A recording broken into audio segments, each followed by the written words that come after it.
stereo.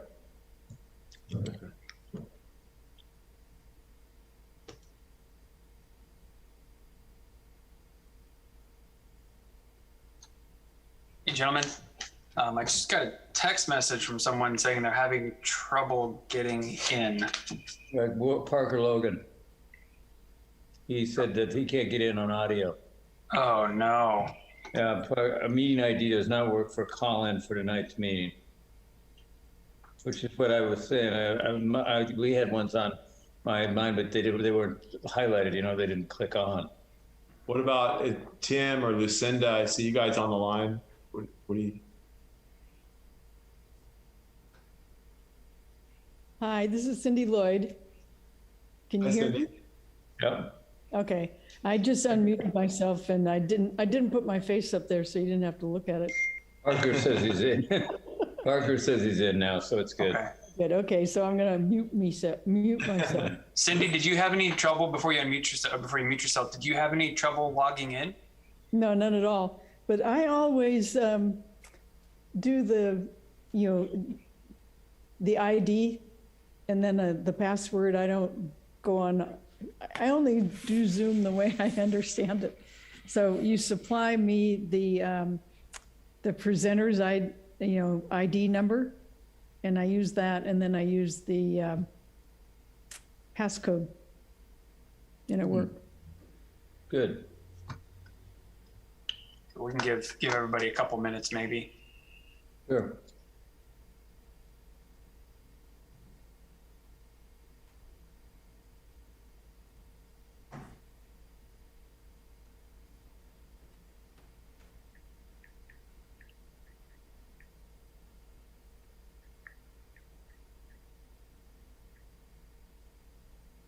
Hey, Brandon, it's Jenny from the chamber. Can you hear me? Yeah, Jenny, we got you. I just forwarded you an email. Okay. Yeah, it says this site can't be reached. Check if there's a typo. I see Kim's here. So people are starting to get in. Okay. Curious. Jenny, where were you? Were you trying to log in from, I guess, how did you get the link? Was it from the agenda? From the agenda. Okay.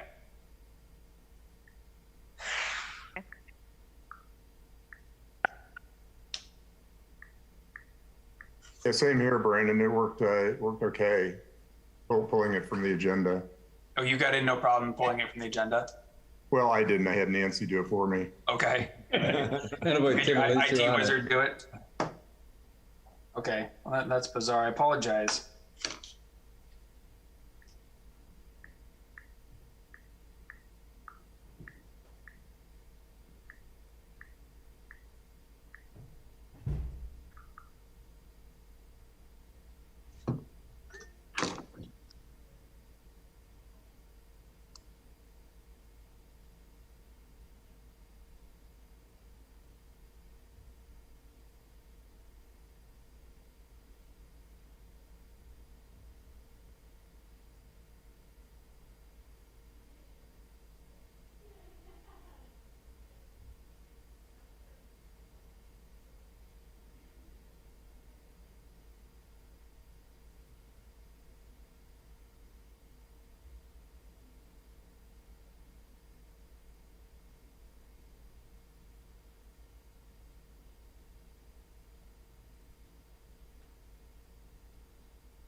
Bashar is on. Bashar, did you have any trouble getting on the meeting?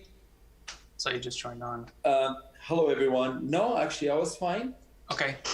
One thing I think people might have a trouble with is in the link that there is two passports. The one numbers only, and the other one is that starts with Z. And I did the first one, did not work. I went to the one that starts with Z843 KVIY. It worked. Okay. Parker Logan says the meeting ID and the passcode are in strange positions on the agenda. That might be possibly causing the delays. Okay. It could just be a formatting thing, then how they lined up. Yeah. Yeah, because we're getting some folks to show up now, so that's good.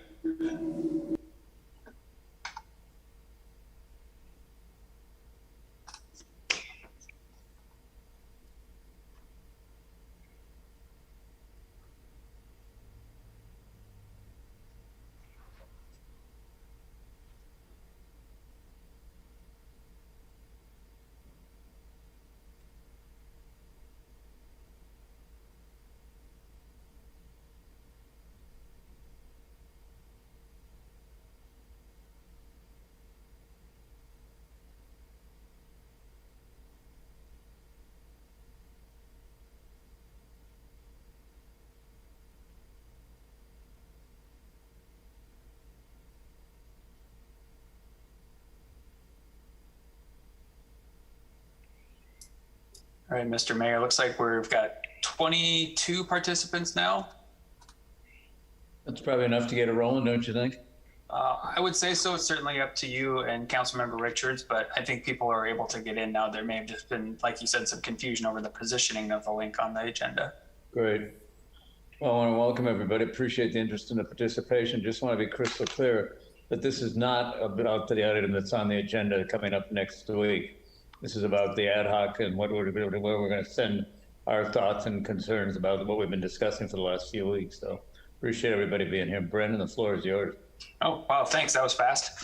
So welcome, everybody. You actually took my first item, which was just to remind everyone this wasn't related to the city council meeting, so double check on that one. But most importantly, what we are here to do tonight, that's what we really should focus on, is everyone's had about a month now to sit with the survey results. If you recall, at our last ad hoc meeting, we went through a presentation pretty thoroughly and gave everyone about a month to sit and sort of ruminate on the results. And so we're back here today to get feedback from the ad hoc committee, being the mayor and Councilmember Richards, and of course the public, anyone who wishes to provide feedback as well. And I do have some specific asks that we're looking for before we go to the Planning Commission, because as the mayor said, the next step in the road for us is to go to the Planning Commission. And then ultimately the Planning Commission will be making a recommendation to the full city council on whether or not to continue down the road of developing a permanent outdoor seating program. So I just want to keep bringing that back to the forefront, that we're still super early in the process. We don't even have a decision yet from the full city council if we're going to explore going down this road. So all this work really has just been to do some groundwork to see what the constraints are, what the challenges might be, see what the public thinks, then for this committee to make a recommendation to the Planning Commission to think about that and deliberate on it, and then for the Planning Commission to make a recommendation to the City Council, who ultimately will be the ones who task staff or not with developing this program, doing the actual work. So there's still a lot of work to go, but what we're looking for today, questions like, and I'll put up a slide later when we start chewing this up, but the questions are, actually let's do it right now, just so it's nice and in for everybody's face here. Where did my slide go? Sorry, give me one moment. There we go. Okay, so the questions are here. They're pretty simple. The biggest and first question for the ad hoc committee is, should staff continue program development? Is that the ad hoc committee's recommendation? So think of this from the perspective of staff's going to be in front of the Planning Commission in the next couple months. We're going to be talking about what the ad hoc committee is recommending. So staff would say, this went through the ad hoc committee. The ad hoc committee is recommending that we continue developing a permanent outdoor seating program. So that would be one piece of direction we'd be looking for from the ad hoc committee. Should we continue? Are there any preferential styles for if yes, are there any preferential styles for an outdoor seating program? Does the ad hoc committee generally agree, disagree, see any issues with the responses that we got and recommendations from the survey? You saw how the breakdown was, and I can run through that very briefly if it helps. But does the ad hoc committee and the public generally agree or disagree with how those numbers shook out? We saw some pretty surprising responses, so it would be good to get that feedback from the ad hoc committee as well. Other key considerations that the ad hoc committee feels the Planning Commission should be aware of. Other recommendations for the PC to consider outside of the survey results. So bigger picture, outside of what we talked about in the survey, is there anything that the ad hoc committee wants to include in their recommendation to the Planning Commission? And any other outstanding policy issues that the ad hoc committee feels that the Planning Commission should be considering. So I threw this together really quick. This is just meant to be sort of a roadmap of where we're trying to get to tonight. So we know, the ultimate question is, what are we doing here? This really, in a snapshot, is what we're doing here tonight, trying to get this feedback from the ad hoc committee, being the mayor and Councilmember Richards, and then anyone from the public who wants to weigh in on these considerations as well. So, Mr. Mayor, I'd like to ask you and Councilmember Richards, would you like me to very, very briefly run through the survey results that we did last time, just to refresh everyone's memory, or do you want to just launch right into discussion? Why don't you it's been a month, why don't you just take a quick walk down memory lane? Okay, I will be very brief, I promise, much more brief than I was last time. I'll do this pretty quickly, so we'll go up to the top here. All right, so we don't really need to get into how the survey was conducted. This was just our breakdown. It was a good breakdown. This is the simplified breakdown. The simple sort of basic color charts are the ones that break it down by resident, business, non-resident, and other. So I'll go through these pretty quickly. So these were our first questions about which types of dining people thought would be consistent or inconsistent.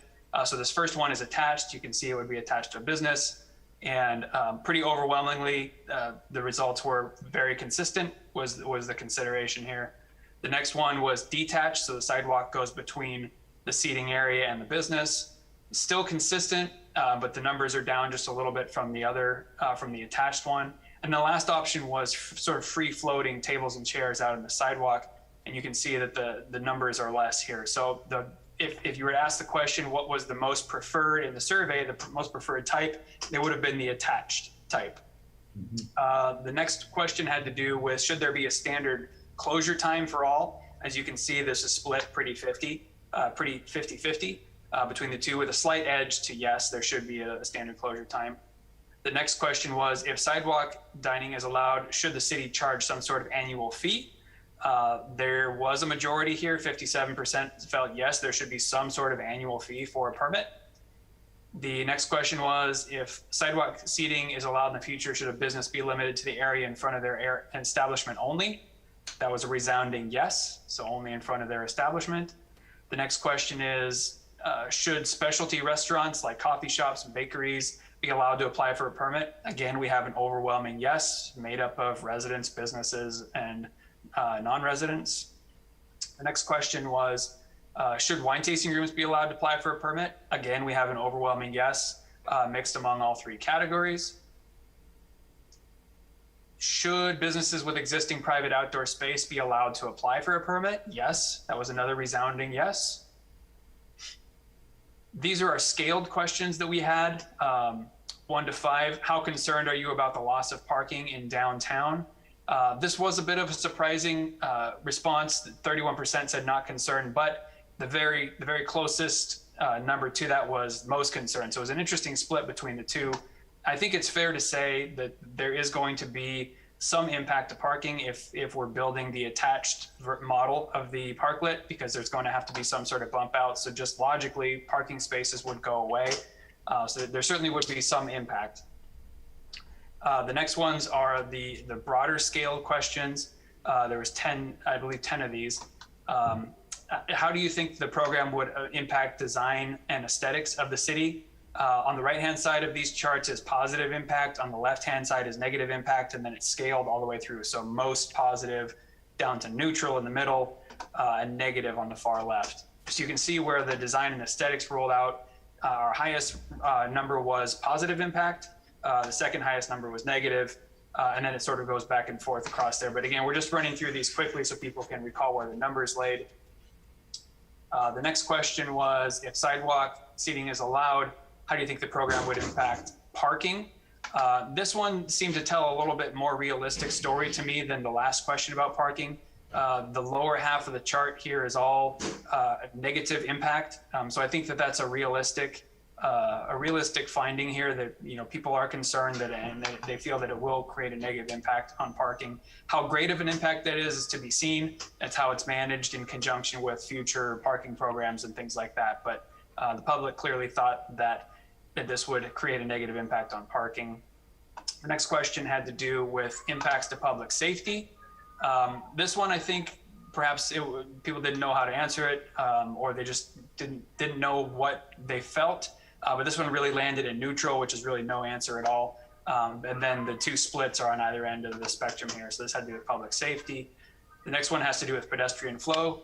You can see this one, if you're just kind of looking at it as a snapshot, is weighted towards the negative end of the spectrum. Potential negative impacts of pedestrian flow on sidewalks. I think that that's why we need to look at, if the program does go forward, how they're physically constructed, making sure that there's sensitivity for retaining open sidewalk space anywhere where these is constructed via a bump out or something like that. Vehicle flow, similar kind of story to pedestrian flow. You can see it is tilted a little bit towards the negative side of the spectrum. Obviously, this makes sense because you're bumping out into the street. So there is the potential for additional vehicle flow impacts. Noise and nuisance. Again, we've got one that landed kind of in the middle here and is pretty split between that. You do have the highest number after the the 37% down in the negative impact, but from there it's pretty evenly split across the board. Appeal to visitors. This one seems pretty obvious. Visitors like the idea of having nice outdoor seating, so that one was not a surprise. Desire to dine out in the city. Again, similar to our previous question about visitors, this was heavy towards a positive impact. And then we've got retail shopping experience. How would this impact the retail shopping experience? Kind of a mixed bag here. But again, if you look at it just from a weight perspective, it appears this one's tipping towards the positive side. You have higher numbers here towards the positive side. And so I think the majority of people did feel this would be a positive impact to the shopping experience. And how would this impact the restaurant dining experience? That one seems pretty obvious. It's positive here on this end of the spectrum. How would it impact the wine tasting experience? Once again, we're tilted towards the positive side for wine tasting. And how would it impact the residential experience in the city? We again have one of these where our middle number lands being the biggest in the neutral zone. But from there, you have a split between 17 and 15 on the top and bottom end of the spectrum. And from there, it's pretty even across the rest of the categories. You might say that it's a little heavier here on the positive side with 6, 7s, and 8s versus 3, 4s, and 6s. So you could say possibly that this is tilted slightly towards the positive side for the residential experience. And economic equity, this one just weights towards the positive side. You can see the largest number here and the bigger 7s, 9s, and 6s versus 3s and 2s. So I think when you throw out the top and bottom, these middle numbers are really the ones that are tallying. So it is weighted towards the positive side. And that was it. This gets us to the comments. We did a word bubble, which showed us some of the most used words like traffic, which makes sense what we saw with the impacts about traffic and parking, limited, retail, revenue, cars, safety, design, space, eating. So that was our word bubble that came up. Like I said, these word bubbles are not a science. They're just kind of a neat tool to pick out keywords, but they're certainly not as representative as the numbers we saw earlier. It's just a way to collaborate the 1,200, 1,300 individual comments that we had from this survey. And so with that, I will stop. I know that was super fast, but hopefully everyone remembers what we went through last time in detail, and that was just a refresher. So with that, I think, Mr. Mayor, maybe it'd be helpful if I put back up the questions we're trying to get at today. Exactly, I agree. Brendan, good job on the recap. I appreciate that. Thank you. All right. So here's the questions we have again in front of us today. So, Mr. Mayor, I will turn it back over to you to run this as you see fit. If you'd like to hear from the public first and then have you and Councilmember Richards weigh in on these questions, or if the ad hoc committee would like to weigh in first and then open it to the public, it's at your leisure. Well, I think it's probably what do you want to do? I mean, I'm happy going ahead and opining first and then taking public input on that if you want. Yeah, I would be happy with just going out, jumping right into it. You and I. All right. So I would think that based on the survey that there does seem to be interest in continuing the program in some form of development, not specifically, but at least to refer it to the Planning Commission with some direction. Could we get any comments on that aspect? And Brendan, you may have a better ability to see the people that are out there than I do. Yeah, let me pull up my participants list here. It seems to be pretty clear with the numbers that we just saw that we should continue to look at this program at some level. Okay, thank you. And so just as a reminder for those that are on the call with us, if you're on your computer and you'd like to participate, you can raise your hand by clicking on the Emotions app. I think it's, gosh, it's not showing up on my screen right now because I've got a different control up. It is at the bottom of your screen, Reactions tab. If you click on that, there's an option to raise your hand. So you can raise your hand that way. If you're on your phone, you can hit *9. That will raise your hand via phone. Or if you can't do that, you can just click on the mute button, unmute yourself, or on your phone, *6 will unmute your device, and we'd love to hear from you that way. So Kim Stemler seems to have figured out how to get her hand there we up. go. Kim, leading the pack. Yes, here. I have. Yeah. Well, so my question is, yes, I totally agree. But my question is, there are going to be questions like this that don't have a lot of depth in the response other than I agree. Can we give you a thumbs up on, would that be sufficient if we all indicated thumbs up? Okay. Yeah, I agree. Thank you. All right. So do we get thumbs up anywhere else? Okay. And maybe if anybody Hey, anybody has a thumbs down, they can tell us why. Brandon, hey, it's David Fink. If I could say a word. Please go ahead, David. Thanks. Hi, Mr. Mayor. Hi, Councilmember Richards. Hello, committee.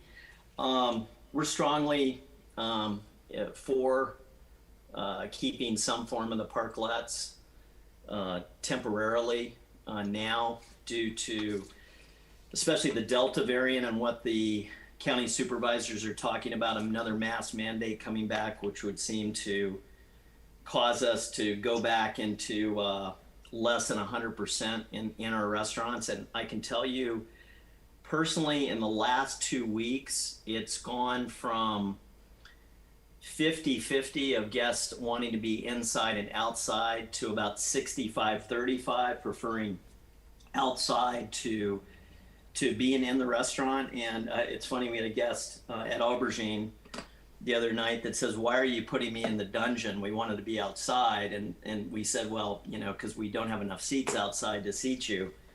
But I know from talking to some other restaurateurs, they've actually lost business now in this current phase. But as far as going forward, I think, you know, for my 2 restaurants here, we're strongly supportive of a permanent plan to work something out for outdoor dining here in Carmel. Thanks, David. Thank you. All right, well, hearing no opposition, then I'll go ahead and say we're going to go ahead and at least continue exploring the program. What about preferential styles? I believe the consensus was that it was against the building diet, was the preferred alternative to the parklets as they exist now. It'll be attached. Yeah, that's correct, Mr. Mayor. That's what the survey turned up. You know, if the ad hoc committee feels that's the representation that they want to put forward, and that would be what we can put in our recommendation from the ad hoc committee. I don't really have a problem with the casual bistro style dining as long as it doesn't interfere with the public pedestrian pathway. But that's just my personal opinion. Yeah, if we're going to explore something, it seems like the attached is the only real one that wanted to be explored or should be explored. I'd agree. Any comments on that topic from the GP? It's like Tim Toomey, you have your hand up. Please go ahead. Yeah, hi guys. Just a thought on that this is probably, you know, too far down the road to discuss this, but I'm sure it's probably going to come up as we get further into the detail of, you know, how this would work, you know, especially, you know, with parking. Are there going to be, you know, other projects that might work in conjunction with, you know, this concept? But I'm just wondering if we should not limit it to the 3 that we had in the survey, and maybe kind of, you know, say these are conceptual designs that we had in the survey. Obviously, you know, they all work. They all, you know, had favorable results, some more than the others. But as we get more, you know, in more detail with this project, you know, we might come up with a different style that seems to work better and you know, fits better into the environment. So, you know, just throwing that out for consideration.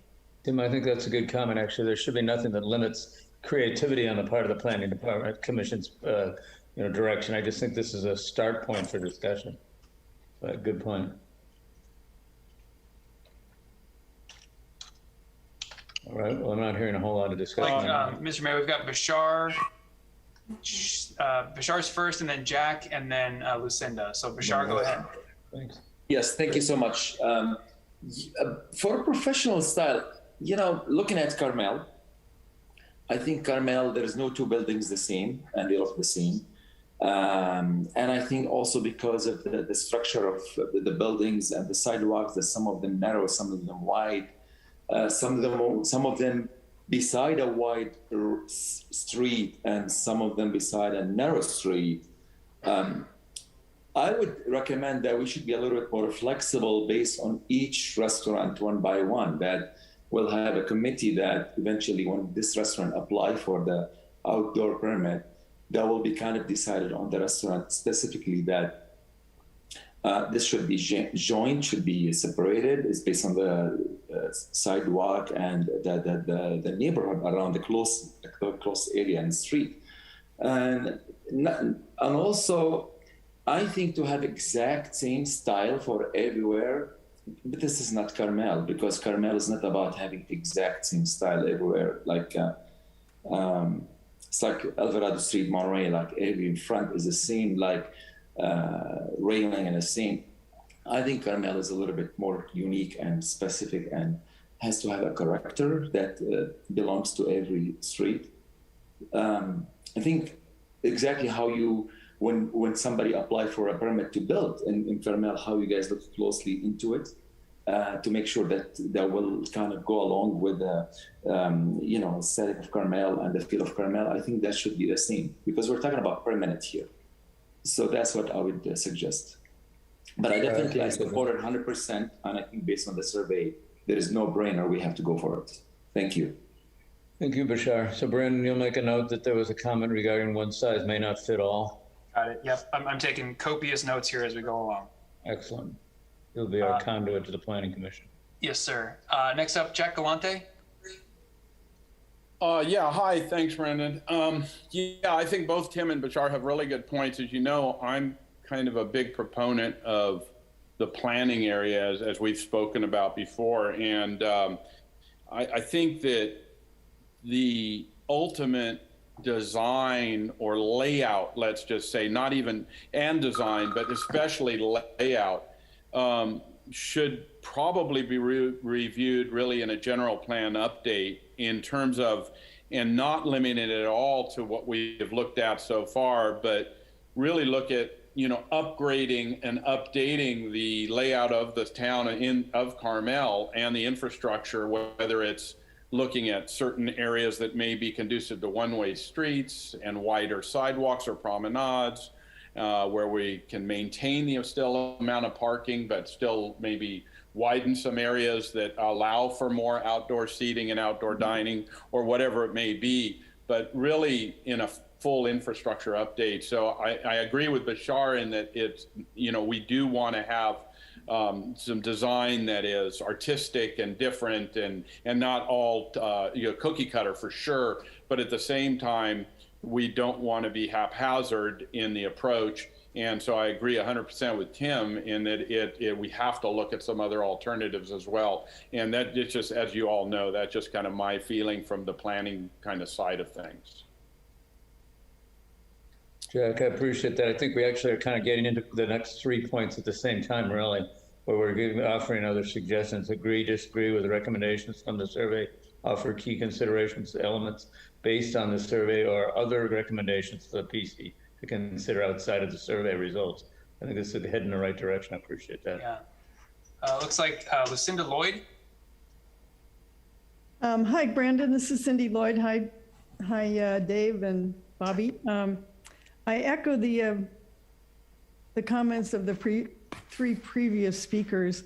The most important thing is design of the parklets, if this all goes forward, to be unique, to be connected with the architecture of the restaurant that is serving them.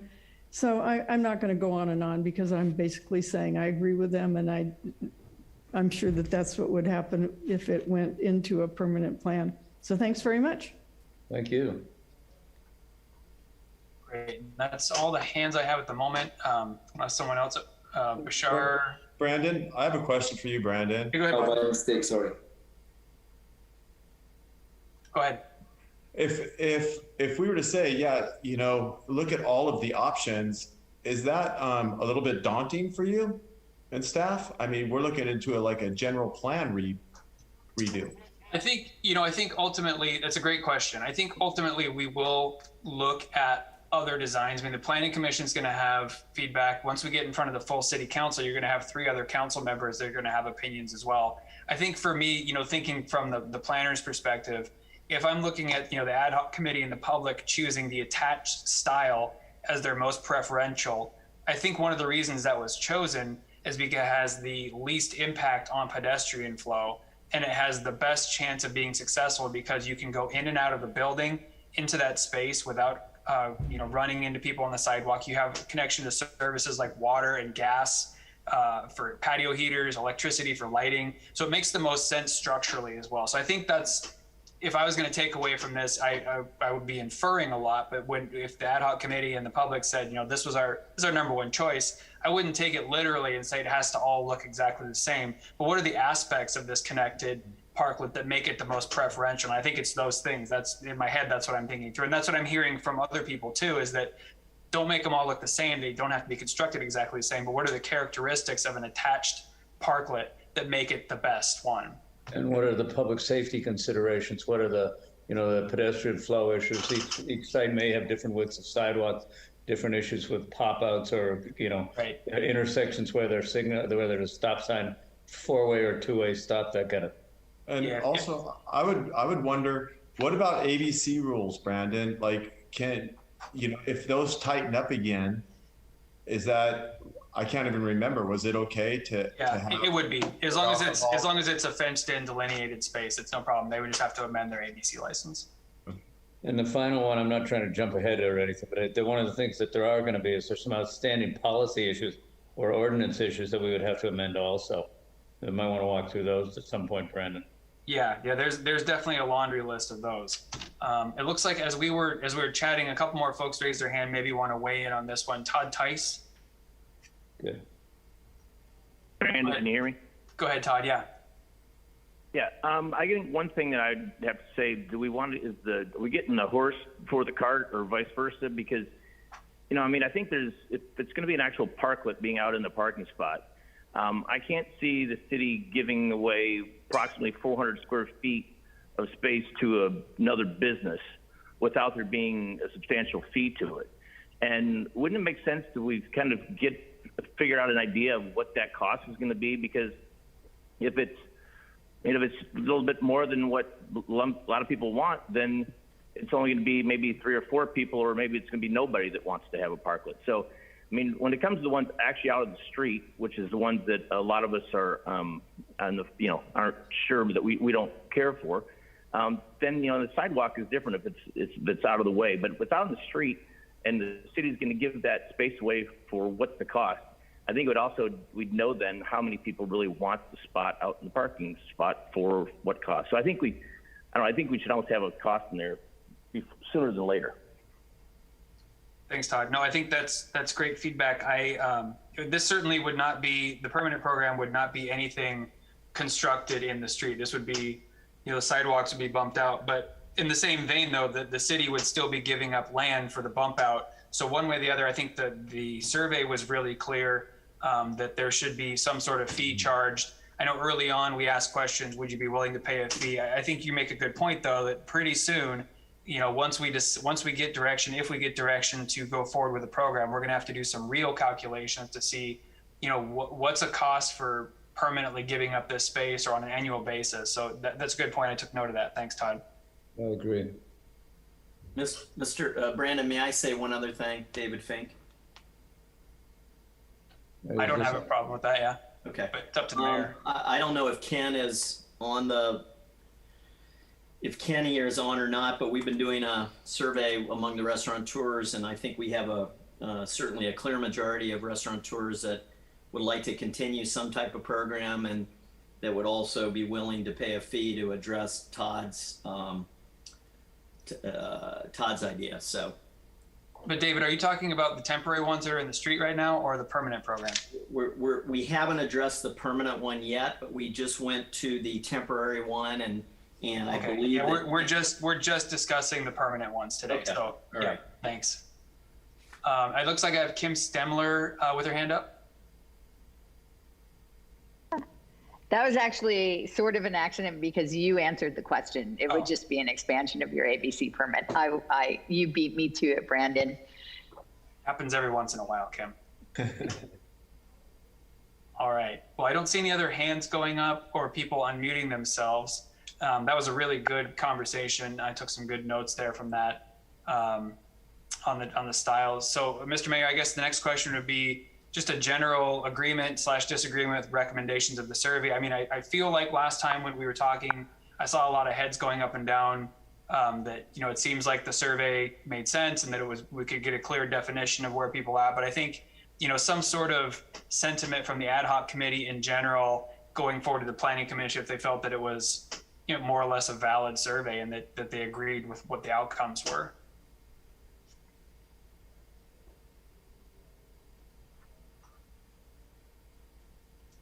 I'm not hearing a whole lot of disagreement. I thought it was an excellent survey, Brandon. I think you did a fantastic job. It was definitely a team effort, but thank you. Hey, Brandon. Hello? Oh. Brandon, Tim. Hello? Oh, hold on, Tim. I've got some other hands. Okay. I'll call them out in order here.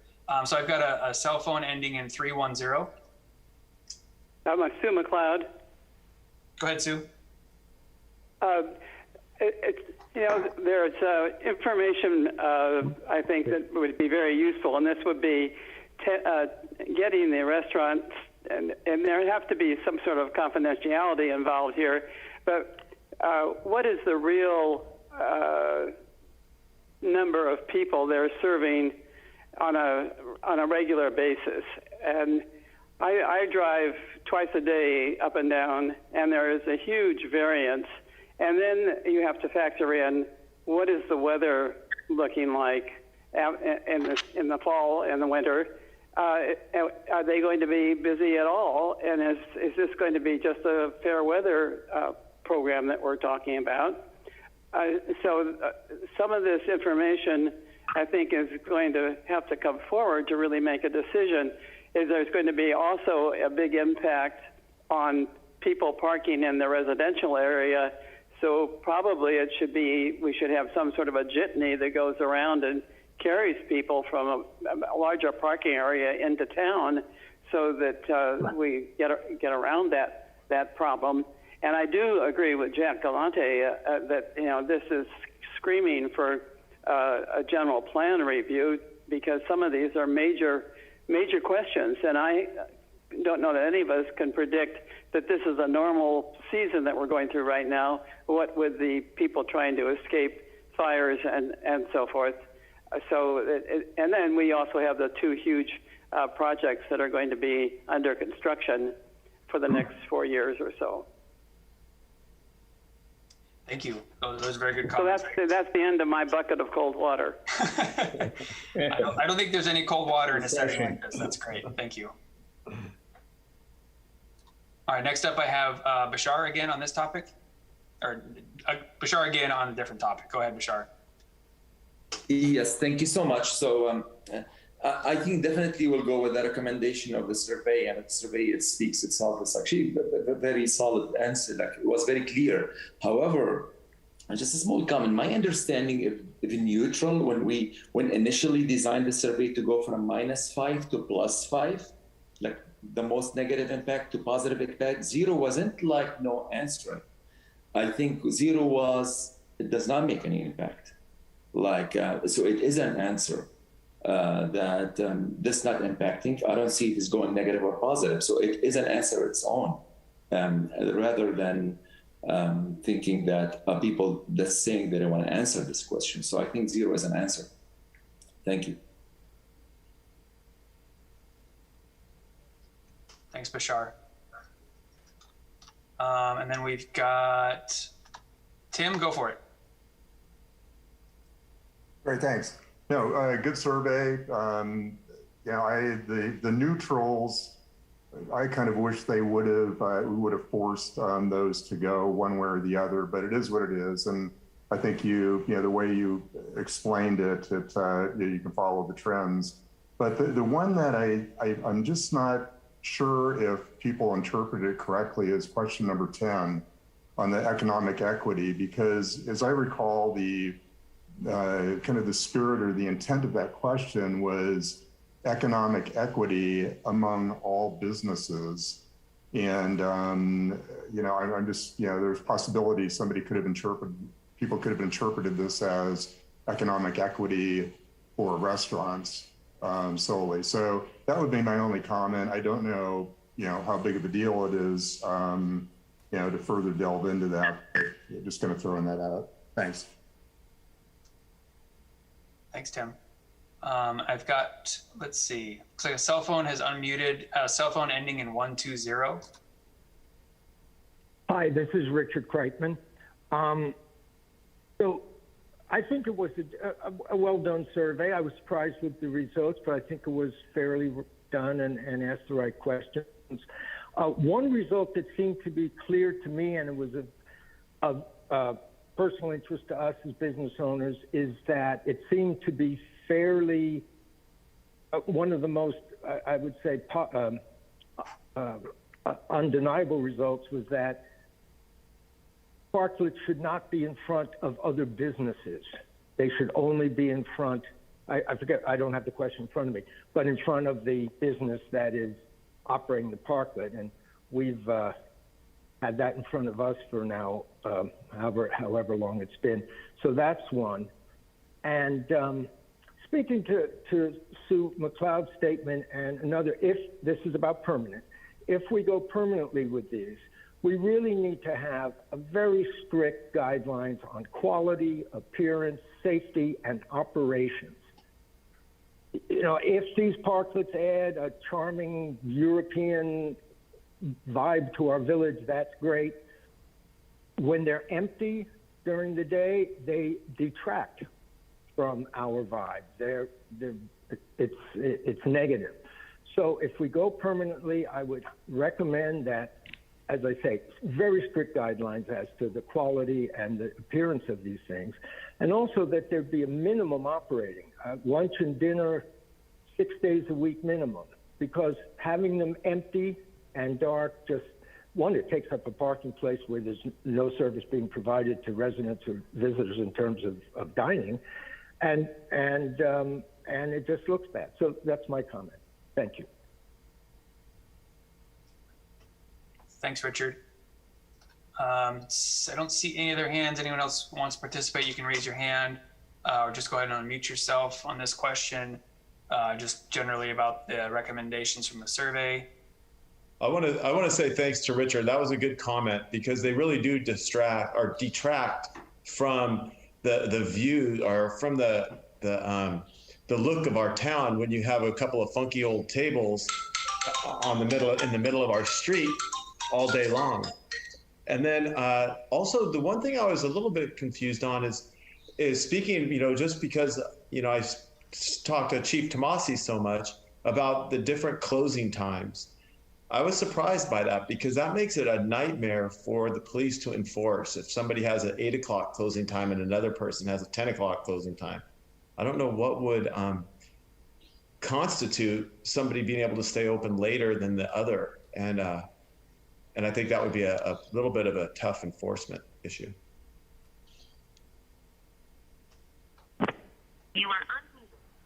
Parker Logan here. Go ahead, Parker.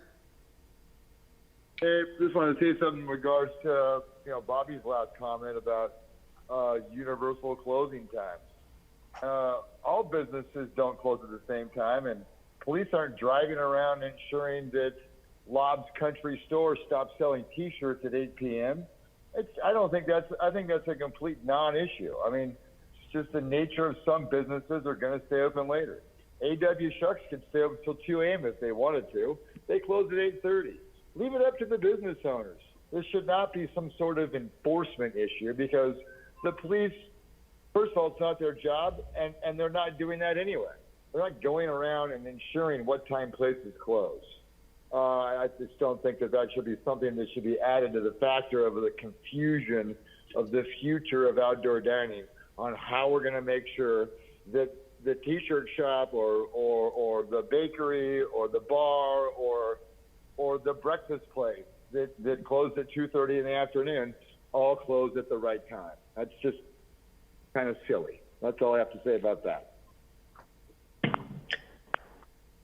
Thanks, Parker. I see Kim Stemler has raised her hand.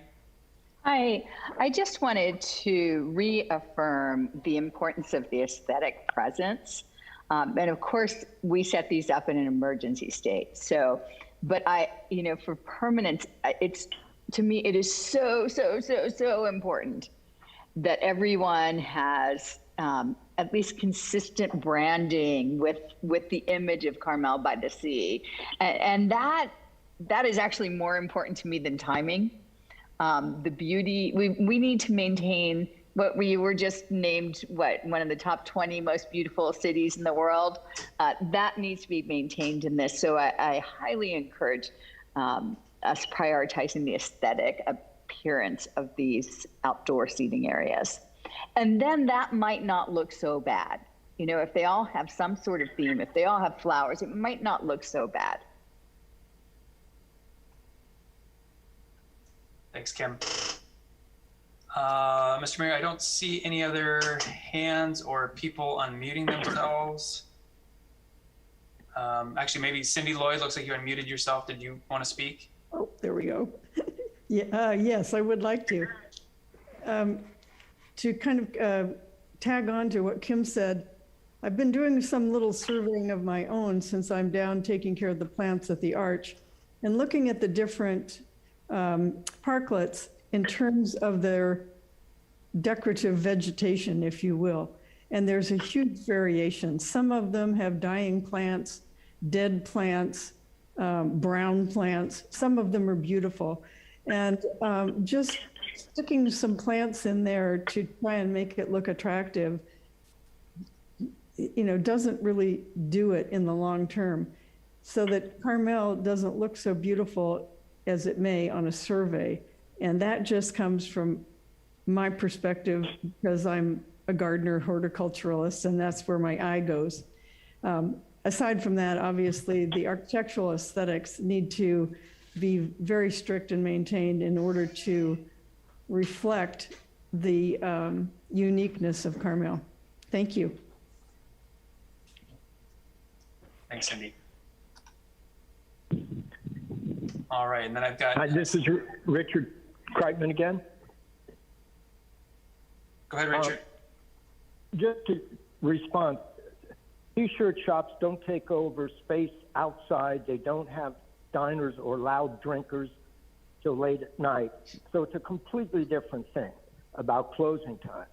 And I think consistent closing times would be a very good idea. The other that Cindy just brought up, and we're talking about the permanent, but right now, the temporaries, we're back in COVID again, so I'm not, we have to deal with that, and I'm not about closing these things down until we don't even know when. But there's nothing to keep us from enforcing the guidelines that are already there, I believe, for both appearance and safety. And those should be enforced. Compliance should be enforcing it because we have restaurants who've done a tremendous job of keeping their places clean and well built, and there are others that we had some of those removed already because they were some of the wine tasting rooms had some of the worst in town. But we still, as I say, we should be enforcing the rules on quality and appearance now, as well as if we have a permanent system. Thanks.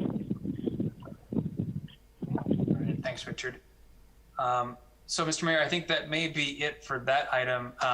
The next question, I think you touched on this earlier. The next maybe 3 questions, we've kind of danced around these already. So maybe if you want to, we could just kind of do an open forum for these last 3, and I can take notes as we go. Other considerations for the Planning Commission, recommendations for the Planning Commission outside of the survey, and any policy issues.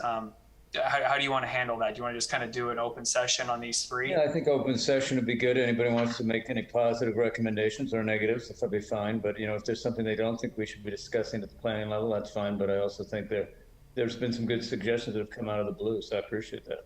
Yeah, so Mr. Mayor, maybe I'll ask you, and since that's sort of the flow we've had so far, I'll ask you and Councilmember Richards if you have anything, and then we can go out to the public. I don't have anything in particular. I do think that the gifting of public property to businesses for their economic benefit should be analyzed pretty extensively. because I don't think that's something we would be doing. You know, you got to pay for encroachment fees, you got to pay in lieu parking fees. I think if we're going to lose the space, it's got a cost to it. It's just my opinion.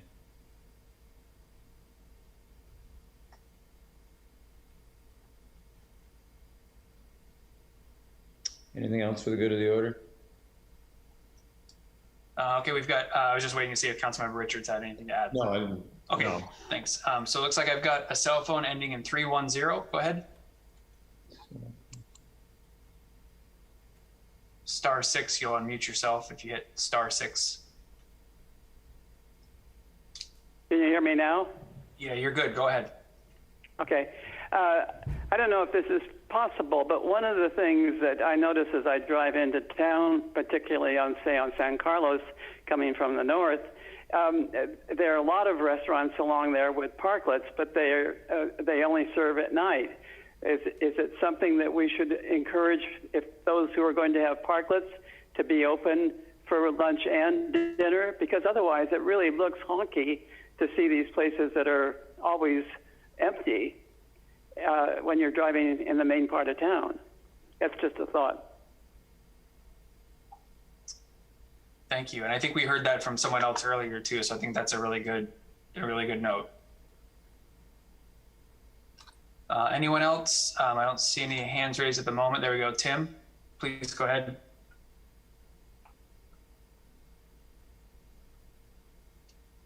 Tim, I think you're muted if you're speaking right now. Or Nancy, I guess you're muted. Oh, yes. Yeah, there we go. I'm There you go. now. How about now?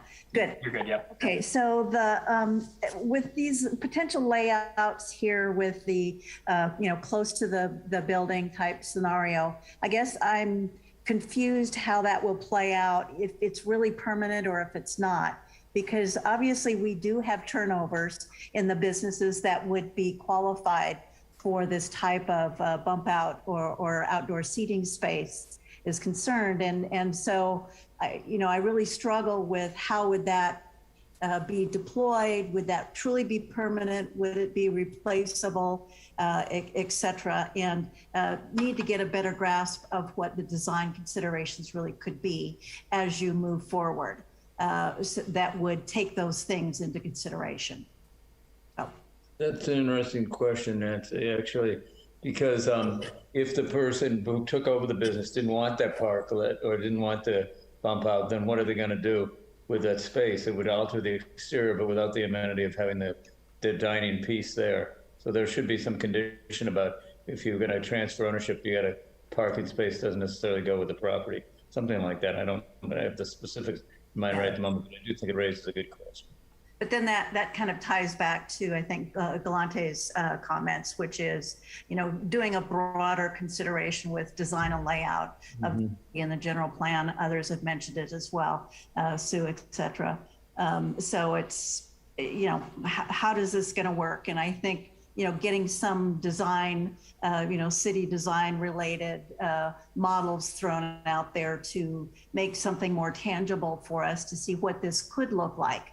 Not like it will be exactly like a 3D rendering could look like, but something along those lines is going to be important to do as we walk down this path. Thanks. Thanks, Nancy. That's a great comment. My land use planner brain is going off as you're saying that. I'm thinking from the perspective of, running with the land and entitlements. And if, someone builds an improvement to a land, that runs with the land, and maybe we look at potentially, deed restrictions or things like that. If you purchase a property that already has a built-in parklet, then that you have to operate it. It's part of the project, so we don't come up with these open, empty spaces. So that's definitely something we'll continue to run down with the Planning Commission, City Council as we go through. But thank you. That's a very good point. Kim Stemler. Yes. Hi. I don't know if this fits, but my one concern is, and not that anybody in Carmel would do this, but is if somebody on a commission or on the city council would invalidate the public's will. And I just want to put that out there. And there's nothing, I guess, we can do about it, but I am definitely concerned.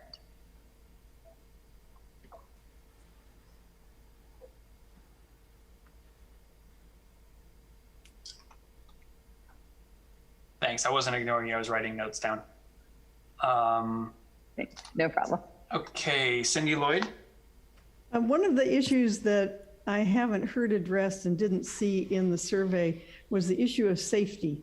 My concern is that at some point, a car just may bump a parklet that has people in it. And I hope it never happens, but I just thought I'd address that issue. Thanks, Cindy. That's a great point. And I think, reading between the lines here, I'm looking back at how the survey shook out and where people thought the safest version of these parklets would be. I think, again, that's why we saw that the preferred option was up against the building with a sidewalk bump out, so you're physically separated from the street. But we'll definitely want to keep safety at the forefront as we continue through the next steps of even deciding if we're going to go forward with this. So that's a great comment. Thank you.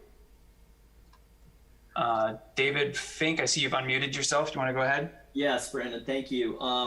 Just hearing some of the comments, and I think the mayor and I have talked about this before, especially looking at like the Montreal model, which we all like. I think all these can be conditions of approval. Brandon, I agree with you. I think they can go with the land. I couldn't imagine a restaurateur not wanting outdoor dining. Yeah, if they're buying an existing restaurant, I just couldn't imagine it. And Sue, with all due respect to you, I love you, but you can't govern, or we shouldn't govern whether somebody's open for lunch or not, because that should be a personal choice of the restaurant on how their business works. So thank you very much. Thanks, David. And then I've got, let's see, I see a cell phone unmuted ending in 310. I believe that may be Mayor McLeod.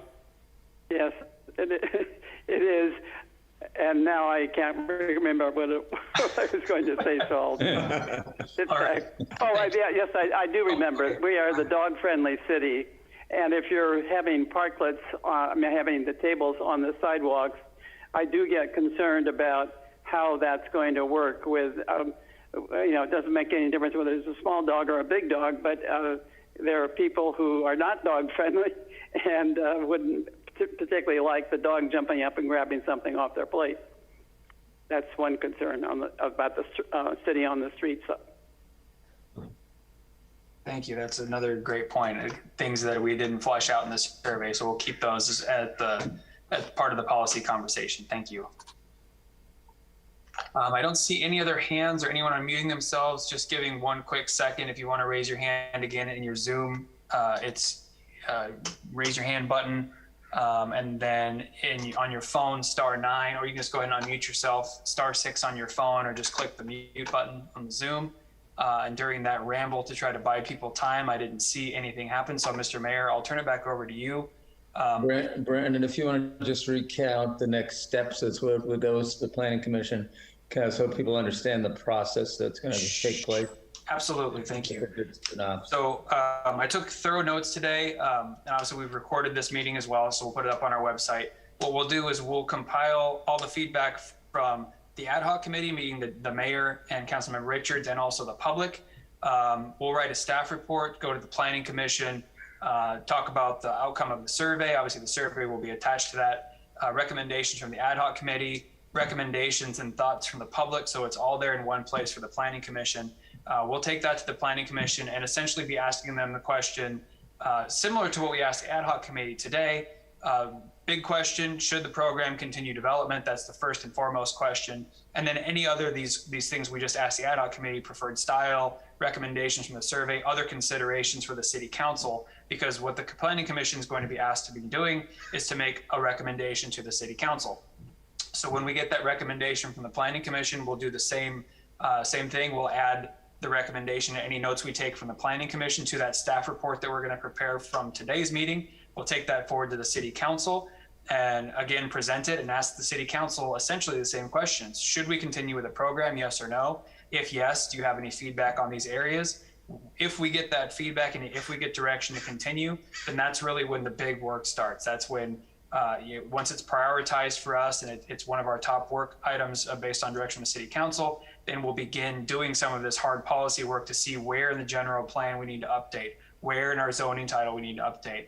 Do we need to have conversations with the Coastal Commission?